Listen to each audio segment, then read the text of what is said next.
Hey everybody, how's it going? Today I'm going to be installing Rokblokz Mudflaps on my 2022 Silverado. I wanted to add some mud flaps to this truck because when I'm on a job site and I leave, I'm usually flinging mud everywhere and it gets up in the wheel wells, it gets all over the road. I feel a little conscious, you know, I should put some mud flaps on my truck so I don't mess up other people's rides and whatnot. But also, I kind of like the look of them. So I found this company, Rokblokz. They make application-specific mud flaps for the Chevy Silverados. They are a polyurethane material. They're not rubber, but they are still flexible. See, you can see that, but they're not going to flap in the wind like a standard rubber mud flap. And these mount in place of factory fasteners, so they go right into place, and it should be a pretty easy install.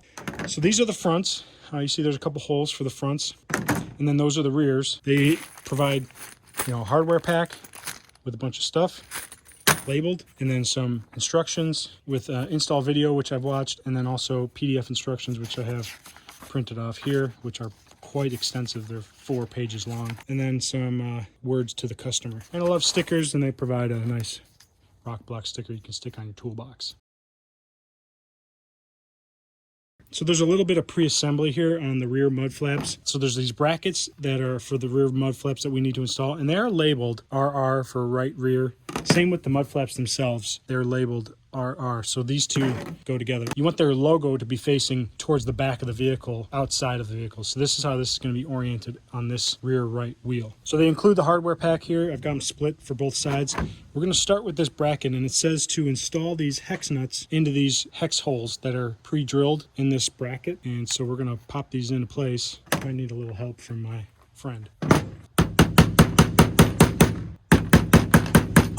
Next, we need to go into the wheel well and remove a couple of OEM screws. That's what we're going to use as mounting points for this bracket. So in the wheel well, we're going to remove 3 factory screws. Now, this kit assumes you have factory wheel well liners. I do not. I have aftermarket ones. These are Husky liners. So the third screw that you're supposed to remove is actually a push pin for me. If you don't have wheel well liners, there's going to be an open hole here on your bed that you can use to mount the top of the bracket. You're going to need to go buy some stainless steel hardware yourself though and install it in this location. Otherwise, it's going to use these 2 holes down here on the bottom as a mounting location.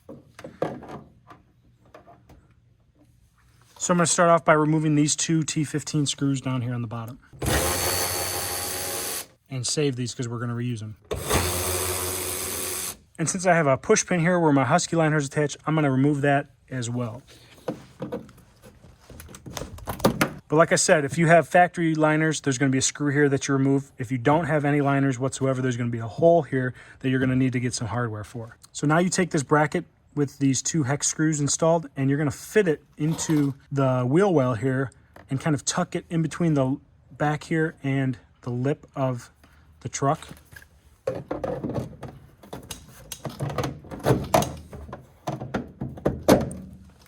Like so. That hole on the bottom lines up with a hole. So if you're like me at this point, you don't have a fastener for this top right bracket. So I went out and bought some stainless steel hardware to use myself.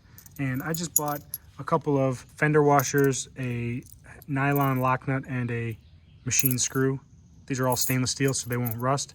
And I'm just gonna attach it right here and bolt it on. And you'll have to go up underneath the wheel well to attach the other side. So at this point, you've either installed your factory screw in this location or your aftermarket screw that you went and bought. Now we can install the mud flap. I'd also like to note to make sure you have the right bracket. The etching is facing forward on this one, but on the mud flap, the etching needs to be facing back. So this is going to go into place. I got my etching on the logo here, and the etching on the top here that marks the location is facing backwards. And these are just going to line up to the holes. There's the 2 factory screws on the bottom that'll go back into their factory locations, or actually they provide screws for those 2 locations, these ones. And then there's 2 more machine screws that are going to go into these hex nuts for the 2 top ones. Actually, instead of using their hardware, I'm just going to reuse the 2 factory bolts here with their big fender washer, because those other bolts they provide are kind of big and they're hard to install. So these ones go right back into place. So quick note, you want these hex nuts to be coming in from the back of this. Otherwise, when you insert the screw, it's going to just pull it right out. But now it's going to be sandwiching that mud flap. I had to take this apart and flip-flop these hex nuts because I had them going in from this way. And when you insert that screw, it just pulls it right out of the bracket. This way, it's not going to pull it out because there's a flange on the back of this hex nut that's going to hold it in place. Take your mud flap with your machine screw, line up the hole on the bracket, and start threading it in.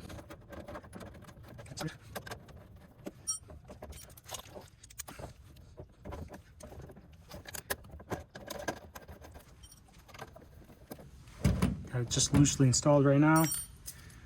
And I'm going to start with those two factory T15s with the big fender washer that they provide and install them into the two spots down here.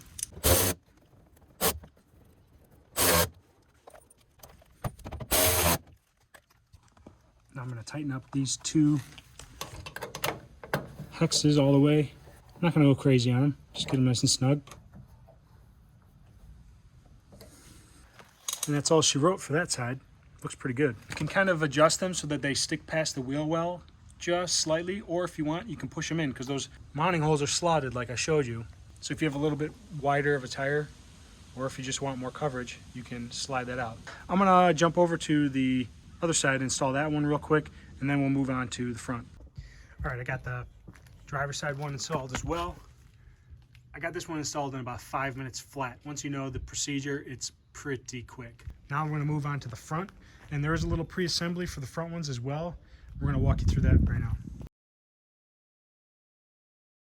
The front hardware pack, there's a lot going on. There's obviously the two mud flaps. There are some plastic retainers, some big fender washers, some plastic washers, some long screws like this. There's some short 3/4 inch screws like this one. And then there's some long, smaller screws like this, as well as two big brackets. So first off, we're gonna start with these plastic retainers. This is gonna install in the top location here on the mud flap. So you're gonna take this plastic retainer and you're gonna install with this circular part of the hole into this location right here, just like that. Then you're gonna take this other plastic retainer and install it into the square holes, and that's gonna hold that other retainer in place. A little persuasion later, and I got it in. So it's gonna look something like that. Then you're going to take one of the big fender washers and a 3/4 inch fat machine screw, and you're going to thread it into place here. Just snug. The directions say not to get it all the way tightened. So I'm just going to start it like that, and then I'm going to leave it loose. So I've got those two pre-assembled. Now we're going to go do some work in the wheel well. So now we're here on the driver's side front, and we're going to remove a few of the factory fasteners because we're going to use the locations to mount the new mud flaps. So first off, there's two T15s here and here. We're going to remove those. And then on the inside of this mud flap here, there is a 10mm bolt that we're also going to remove because we're going to install a bracket there. So I'm going to do that one first.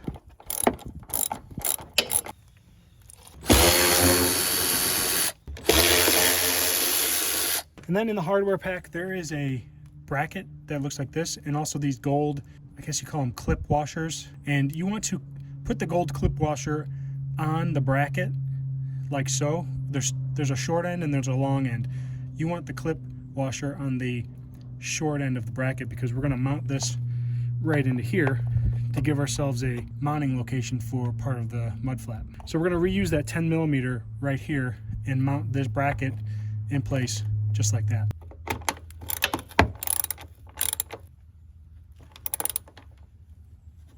Now we can take our mud flap with the pre-assembled plastic retainer on the back here, and basically we're going to slide the fender in between the mud flap and then this plastic piece here right along in here so that it gets clamped to the top of the wheel well. And that's why they say don't tighten this down all the way, because you want a little bit of opening here so that you can clamp it into this spot.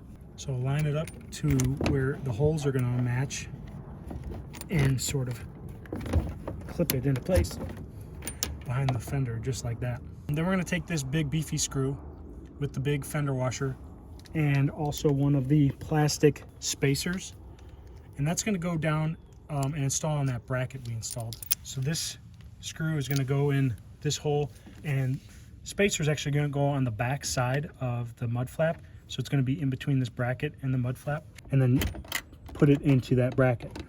Just start tightening it down loosely. And then again, instead of using their screws that they provided, I'm going to use the factory screws with the big fender washers, because I feel like these ones they provide are a little too big to fit into the factory hardware. So I've got my two factory T15s. line up the holes on the mud flap. I was able to get this one to thread.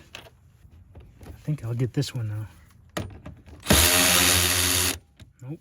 All right, so I got the driver's side front one installed. I reused the factory fasteners in these two locations. This one works fine, no problem. This one I had to modify slightly. I had to remove the factory washer from it. So you can see that one doesn't have a factory washer. It's just got the included 1.25" washer on it. And then this one down here has the factory washer. It's not easy, but you can do it with a little persuasion. But I removed it so that I got like another millimeter more of thread to catch the threaded insert that's behind her that this is going into. The threaded insert is attached to the fender liner, and it pushes back.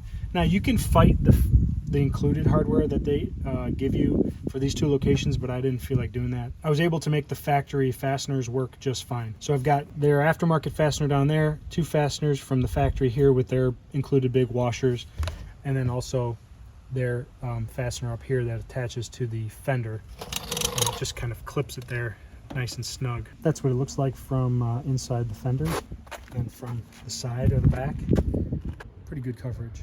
So I'm going to jump onto the other side and finish these up real quick. All right, guys, so I got the other side of the front installed. Like I said, once you know the procedure, it goes in pretty quick and easy. So I did the same thing here on this side where I removed the factory washer from the screw. That gives it just enough length to grab the threaded insert that's attached to the fender liner in the front. Then I just reused that factory screw there. I used their hardware on the back one, and then their hardware here on the front. Yeah, they're pretty secure. The only thing I might have concern about is if you have bigger tires than factory, you may end up scrubbing on this. It's not apparent on this because of the way I have the wheel turned, but if you go to the other side where I have the wheel turned, you can see there's pretty close tolerance there. And if you have a bigger tire, you may end up scrubbing a little bit on these mud flaps. I think they look pretty good. They add a lot of coverage to the wheel well, so you're not flinging stuff all over your side steps and the side of your body. You can see compared to the factory one there, which you just go right over, you get another 3 inches on the bottom there and like another 1.5 inches here on the top. That's quite a bit. So that's what they look like on the front, and you've already seen the backs. I'd also like to mention you can get these in different colors. You don't have to just get them in black. You can get them in all sorts of fancy colors. You can get the logos different color, but I just stuck with black because the truck's black and I didn't want to be too showy with it. I'll post a link to these in the video description, and if you like this video, give it a thumbs up. Love it if you subscribe. Stay tuned for new videos. See you next time. Later.